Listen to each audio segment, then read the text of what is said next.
terms of the names that are constantly dropped by the US government and by mainstream media with regards to the WikiLeaks releases of 4 large data sets, the Guantanamo files, Cablegate, and then the Afghan war logs and the Iraq war logs. The Defense Intelligence Agency, which conducted a comprehensive review of the entire document set and every document that relates to any charge against Manning, found that it was low to moderate risk. So what's important to remember here is that Manning released documents that were already actually sanitized, for one thing, as it came out in the trial. And secondly, that Manning was convicted on a probable harm standard, which means that there was zip damage. It's about a subjunctive tense. It could cause damage.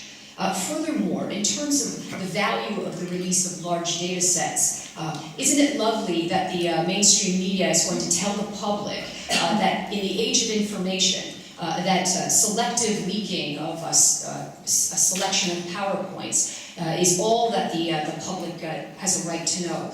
There is a value to large data sets, as anyone at Google would know, or anybody who works in IT would know, or who uses the internet would know. In fact, the esteemed Professor Yochai Benkler from Harvard's Berkman Center for Internet and Society testified at Manning's trial for the defense for 2 charges. One was wanted publication, and the other was aiding the enemy. That large data sets, like the Iraq war logs and like the Afghan war diary, provided a comprehensive, secondary, authoritative count. And the value was in the ability to what you glean from the large data set and not so much what you have in terms of a smoking gun. So there's a tremendous amount of propaganda around the Manning disclosures and around the WikiLeaks releases, especially in 2010.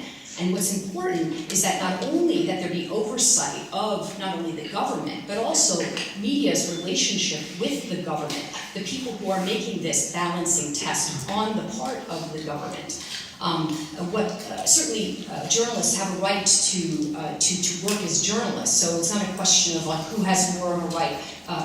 Is it an internet journalist or is it a person at the New York Times? Fundamentally, the value certainly will be decided by the public at large and subject matter experts. But are we going to prosecute prejudicially those individuals who bring valuable information to the public that threatens the status quo of the New York Times and of other large mainstream publications?